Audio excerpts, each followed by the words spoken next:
Olá, professor. Aqui é Paulo Henrique. Eu gostaria de começar pedindo desculpas pelo atraso. Eu já mandei a mensagem pelo e-mail. Até o momento que eu estou gravando esse vídeo, ainda não recebi a resposta, mas, enfim, não vou entrar nesse mérito aqui. Estou gravando de qualquer forma para ficar registrado, já que o trabalho agora está completo.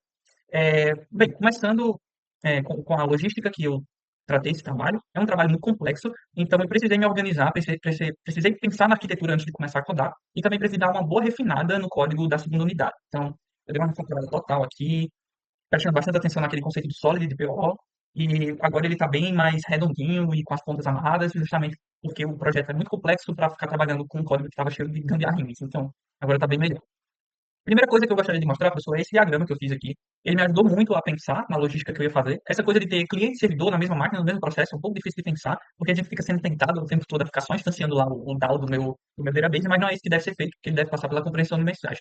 Então, basicamente, o fluxograma funciona da seguinte forma. Tudo começa com o meu user, ele tem as operações do menu. Meu usuário, ele pode fazer um search, por exemplo, que vai ser direcionado para cache.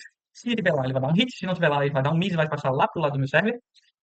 Caso de operação de add, delete e update, ele vai passar direto para o server, assim como o senhor tem requisitado.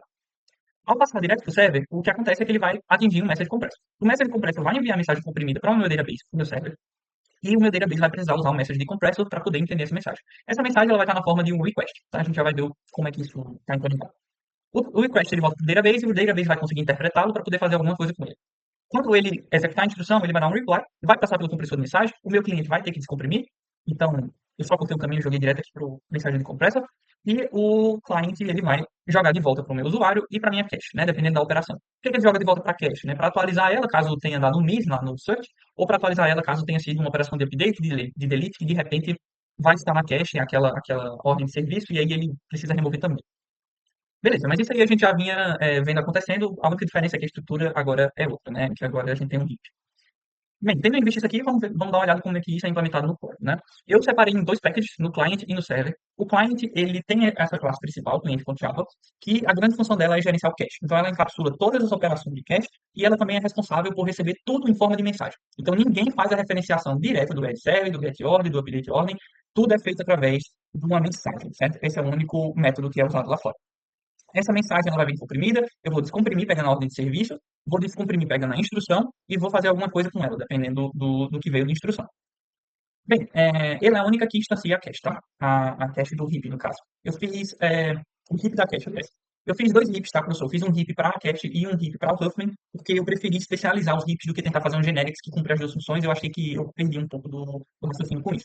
Já no server, o que é que eu tenho? Eu tenho o server em si, a função dele é a mesma coisa que o client, só que ele trabalha com a hash, né? Ele vai trabalhar direto com o database.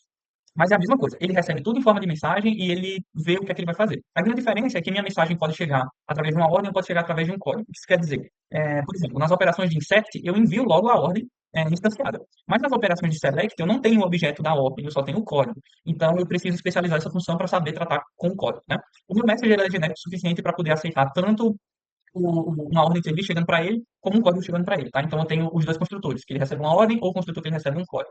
Ele faz a compressão usando a árvore de Huffman, como a gente já viu. Os algoritmos que eu implementei aqui de árvore de Huffman foi bem baseado nos pseudocódigos e que todo mundo já vinha fazendo, então não tem nada de mais acontecendo aqui dentro, né?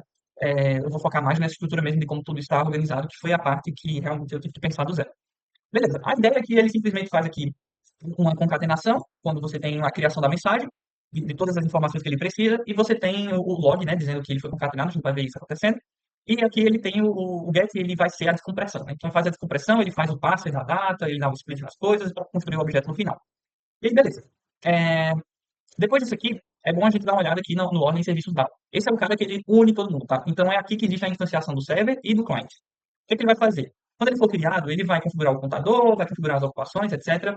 E vai poder encapsular a interação. Então, todos os métodos aqui estão implementados bem parecidos. Eu vou pegar o get, porque eu acho que ele é um ótimo exemplo aqui. O get, o que ele vai fazer é o seguinte: você recebe um código, e aí ele vai procurar por esse código seguindo aquela sequência que a gente viu no fluxograma. Então, a primeira coisa que ele tem que fazer é consultar a nossa cache, certo? Só que aí o que é que acontece? O que ele vai fazer aqui é fazer um client.get ordem serviço. Então, é a primeira coisa que ele tenta fazer. Por que que ele não está encapsulado numa mensagem? Porque é de cliente para cliente. Então, não precisa encapsular. Eu só encapsulo quando vai de cliente para servidor ou vice-versa. Beleza. Quando ele não achou uma cache, né? Ou seja, se for nulo, ele vai entrar aqui e ele vai procurar no meu database, certo? Então, ele encapsula numa mensagem, ele manda para a minha ordem de serviço ele manda para o meu server, perdão, ele manda para o meu server, esse request foi encapsulado por essa mensagem, tá? Aqui ele está comprimido. Quando eu jogo o crawl request, lá dentro da minha função aqui, ó, request by code, que está aqui do ladinho, ela faz a descompressão e interpreta, assim como a gente já viu, beleza? Então, ele interpreta a questão e ele devolve uma ordem de serviço, que vai ser justamente essa aqui. Eu preciso dela porque eu preciso agora atualizar a cache. Como está saindo do meu servidor para ir para o meu cliente, eu vou encapsular isso numa mensagem também, só que essa mensagem vai se chamar reply. Então, é justamente essa volta aqui agora que a gente está vendo. Ela vai ser comprimida, depois o reply vai voltar para o meu cliente, o reply vai embora, ele vai descomprimir, vai pegar a instrução do mesmo jeito e vai saber lidar com ela. Nesse caso, ele vai para a operação de adicionar na cache. Beleza, adiciona no log e aquela coisa toda. Isso vai acontecer com qualquer um aqui, tá? A remoção funciona dessa mesma forma, o update funciona da mesma forma, obviamente sempre respeitando a interação de, por exemplo, o add, delete, update vai direto para o server e não passa pela cache, só na volta. Beleza.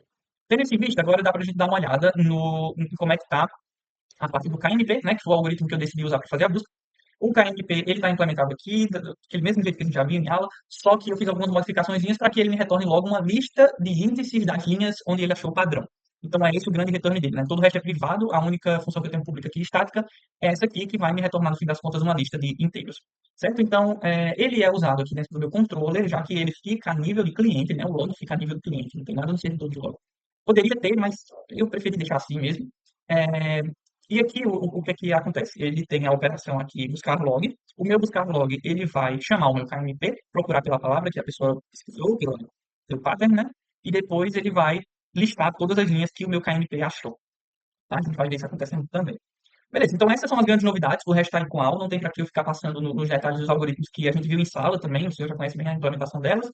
E basicamente aqui eu fiz algumas alterações no cache heap para especializar, só explicando o meu cache heap, a política dele, a ideia é que ele, quando chegar no seu tamanho máximo, ele vai retirar não só o elemento de menor prioridade, mas ele vai retirar todos os elementos que estão abaixo da média de prioridade. Eu fiz essa forma pensando em, tipo, não ficar acumulando elemento. Então, se tiver, toda vez que um elemento ele é consultado, ele recebe um search, ele vai parar na cache e vai aumentar a sua prioridade. Então, ela mantém mais perto justamente os caras que precisam ser consultados e que eles ficam mais perto da raiz justamente para poder ser mais rápida a consulta deles, né? E aí os caras que têm menor prioridade, eles ficam mais para baixo e eles vão sendo removidos à medida que for enchendo a cache. Bem, professor, estou aqui rodando o programa, o senhor já conhece, eu entro com o usuário, com o meu CPF, aquela coisa toda. Vou mostrar rapidão as coisas acontecendo, então vou mostrar um cadastro aqui, um número aleatório, ele foi cadastrado, eu posso listar os que eu cadastrei individualmente, posso listar todos que estão no sistema, posso fazer uma busca, eu vou deixar a busca por último, porque o meu cache já está no limite, então vamos deixar isso para quando a gente ver esse comportamento. Posso fazer a remoção de algum cara aleatório, vamos ver esse que eu acabei de colocar aqui. Se eu buscar por ele, por exemplo, já não vai achar, também não vai trabalhar minha cache, porque não achou. Posso fazer, opa, posso fazer a remoção que eu mostrei, eu posso fazer uma atualização de algum outro também, 311, sei lá. Vou botar um aleatório aqui, vai explicar por esse cara, a gente vai ver que já atualizou também. É, posso fazer uma busca no log, que é a novidade, né? Eu achei muito legal isso aqui, porque eu consigo, por exemplo, ver quando é que o meu hash deu resize, exatamente quando, a hora. Eu posso fazer várias buscas aqui, e ele vai me retornar a linha inteira, então eu posso ver todas as vezes que deu um miss na cache, mas aí vai ser muita coisa aqui, é melhor não mostrar. Mais fácil dar um cache hit aqui. Não achou. Opa, porque eu escrevi errado. Vamos procurar pelo cache hit. E a gente vê todas as vezes que ele já achou a ordem de serviço e já estava lá na cache. E aí, beleza. O que eu vou mostrar agora é a cache estourando. Então, vou abrir aqui o log. Minha cache estava dessa forma, tá? Então, aqui eu tenho o número na ordem e a prioridade dessa ordem, tá? E aqui ela vai seguindo até o final. Quanto maior a prioridade, porque ela foi consultada mais vezes, então a ideia é que eu consiga ter os caras com menor prioridade lá atrás para que eu acelere a busca nos que têm maior prioridade. Foram consultadas mais vezes. E quando eu tenho o limite da minha cache, o que eu faço, ao invés de só remover um, é remover vários. Então eu tiro a média de qual é a prioridade média da cache. Todo mundo que não atinge a média é removido. Essa é uma ótima forma de eu evitar juntar lixo, né, dentro da cache. Então, se tiver lá umas ordens de serviço criando poeira, elas vão sair e vão dar espaços a próximas ordens de serviço que não vai ficar tendo aquele conflito o tempo todo, porque uma vez que você chega no limite da cache, do jeito que estava trabalhando antes, ele sempre ficava trabalhando no limite da cache. Eu não quero isso, né? Existe toda uma politicazinha aqui por trás também para garantir que eu não acabe dando um limite aí do inteiro, enfim, tem um tratamentozinho nessa parte aqui também. E aí, né, eu tentei inserir um cara aqui que acabou, o 311, ó, ele acabou dando o último que faltava. E aí, o que é que ele fez? Ele removeu todo mundo que estava zerado, porque ele tirou a média aqui, e aqueles caras que estavam zerados estavam bem abaixo da média, então ele removeu. E agora eu tenho uma cache bem mais limpa, que tem só os caras que realmente interessam aqui, que precisam ser consultados o tempo todo. salvar depois que eu atualizei a prioridade dela também, que eu busquei mais de uma vez. E dessa forma, a minha cache, ela tem um keep, né, bem mais eficiente. Bem, professor, eu acredito que eu mostrei tudo funcionando aqui direitinho. O log está todo aqui também, funcionando bonitinho. Eu consigo fazer a pesquisa, prioridades aqui também, por exemplo. Já mostrei tudo funcionando aqui. Eu fico disponível para tirar qualquer dúvida. O código vai estar atualizado lá no GitHub. Também vou colocar lá no GitHub a print desse diagrama aqui para facilitar o entendimento da arquitetura. E, mais uma vez, eu peço desculpas pelo atraso. Eu espero que o sistema tenha ficado bem completinho, exatamente do jeito que o senhor pediu. E, enfim, é isso. Muito obrigado pela atenção, pessoal.